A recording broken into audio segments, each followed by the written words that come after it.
여러분, 복식 게임할 때 분명히 내 자리는 잘 지키고 있는데도 발리에서 뚫리고 파트너와 자리가 겹쳐서 어이없게 점수를 내주는 상황 자주 경험하시죠? 많은 동호인 분들이 복식 포지션을 그냥 빈 곳에 서 있는 것이라고 착각하지만 상급자나 대회 우승자들은 네트 앞에서의 움직임을 절대 운에 맡기지 않습니다. 단순히 발리가 좋아서 득점하는 게 아니라 상대의 샷에 맞춰 이미 정해진 공식대로 움직이기 때문에 득점 확률이 확 높아지는 거죠. 그래서 여러분이 이 공식을 모르면 아무리 발리를 연습해도 절대 게임에서 이길 수 없습니다. 이번 영상에서는 동호인 게임에서 가장 흔히 나오는 3가지 상황을 완벽하게 해결해 드리겠습니다. 혼자 네트 앞에 있을 때, 파트너와 함께 움직일 때, 그리고 위기 상황에서 커버링하는 방법까지 이 3가지 공식만 파트너와 공유해도 여러분의 복식 게임은 이전보다 훨씬 단단해질 겁니다. 그럼 바로 시작하겠습니다.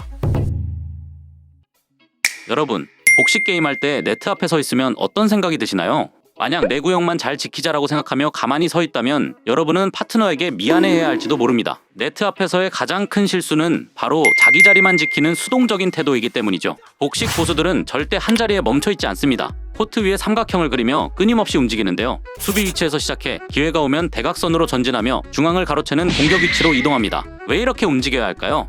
단순히 앞뒤로만 움직이면 공격력이 떨어지고 네트 앞에만 붙어있으면 중앙을 뚫리기 쉽기 때문입니다. 그래서 반드시 네트 플레이를 할 땐 이 3지점을 유기적으로 연결하는 삼각형 궤적을 따라 움직여야 하는데요. 물론 여러분이 이런 방식으로 움직인다고 네트 플레이가 갑자기 좋아지는 건 아닙니다. 가장 중요한 건 언제 앞으로 가느냐이죠. 전진 타이밍은 내 파트너의 샷이 상대 베이스라인 깊숙이 꽂히는 순간인데요. 이때 단순히 앞으로 가는 게 아니라 대각선 중앙 방향으로 파고들어야 합니다. 상대가 크로스 코트로 공을 보낼 수밖에 없는 압박감을 느낄 때 그때가 바로 여러분이 포인트를 끝내야 할 순간이죠. 단 주의할 점은 상대가 밀렸다고 해서 무작정 전진만 하면 라인이 뚫릴 수 있으니 세밀한 타이밍 조절이 필요합니다. 그래서 다음 경기부터는 네트 앞에서 수비, 중립, 공격의 3지점을 쉬지 않고 이동하며 상대를 괴롭혀보세요. 여러분의 이 삼각형 움직임만으로도 상대는 압박감을 느껴 스스로 무너지게 될 겁니다. 복식 고수들은 파트너와 자신이 하나의 체인으로 연결되어 있다고 상상합니다. 만약 파트너가 공을 받으러 사이드라인으로 이동하면 나도 체인에 끌려가듯 따라 움직여야 합니다. 공이 중앙으로 온다면 당연히 둘 다 중앙으로 좁혀야 하죠. 이러한 움직임은 파트너를 그림자처럼 따라다닌다고 해서 섀도잉이라 부릅니다. 만약 이 간격을 유지하지 못하고 각자 제자리에 서 있다면 그건 상대에게 어디로 쳐도 들어가는 고속도로를 열어주는 꼴이 됩니다. 우리가 이렇게 움직여야 하는 목적은 단 하나입니다. 상대방이 가장 치기 쉬운 길을 미리 차단하는 거죠. 프로들의 움직임을 보면 공이 구석으로 가면 한 명은 라인을 막고 다른 한 명은 중앙을 막습니다. 이렇게 하면 상대는 칠 곳이 없어 당황하게 되고 결국 여러분의 정면으로 공을 주거나 무리한 로브를 띄우다 자멸하게 됩니다. 그때 여러분은 기다렸다가 발리로 가볍게 툭 건드려 포인트를 가져오기만 하면 됩니다. 그래서 오늘부터 파트너에게 우리는 체인으로 연결되어 있다고 약속하고 움직여보세요. 파트너가 움직이면 나도 그 그림자처럼 똑같은 방향으로 움직이는 겁니다. 이 팀 이동 하나만 제대로 해도 코트의 빈틈은 사라지고 상대에게 여러분은 도저히 뚫을 수 없는 철벽처럼 느껴질 겁니다.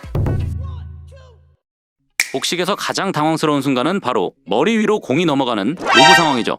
이때 대부분 U를 외치고 다음 책임을 파트너에게 떠넘기곤 합니다. 사실 내 머리 위를 넘기는 공이 오면 뒤에 있는 파트너가 처리하는 게 가장 안전합니다. 하지만 여기서 하는 치명적인 실수가 있습니다. 자리를 바꾸면서 네트에 바짝 붙어 있는 것이죠. 파트너는 로브를 받으러 구석으로 전력 질주하고 있는데 여러분이 네트에 붙어 있으면 코트 중앙은 완전히 빈집이 됩니다. 그때 상대는 그 빈 곳으로 공을 툭 치기만 하면 끝이죠. 우리 팀이 수비 상황일 때 이렇게 네트에 붙어 있는 건 상대에게 나를 맞춰주세요라고 말하는 표적이 되는 것과 같습니다. 그래서 이때 여러분이 취해야 할 액션은 대각선 뒤로 물러나는 것인데요. 파트너를 부름과 동시에 반대편 베이스라인 방향으로 크게 물러나는 거죠.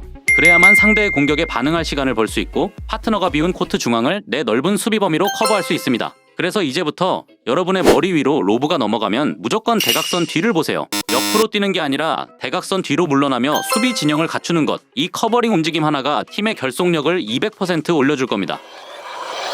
여러분은 이번 영상에서 복식 플레이를 단단하게 만들어줄 3가지 공식을 제대로 알게 되셨습니다. 결국 복식은 나 혼자만의 완벽한 샷보다 파트너와의 위치 선정이 훨씬 더 중요합니다. 오늘 알려드린 삼각형 움직임, 섀도잉 이론, 그리고 대각선 커버까지 이 3가지 공식의 핵심도 결국 파트너와의 약속이었죠.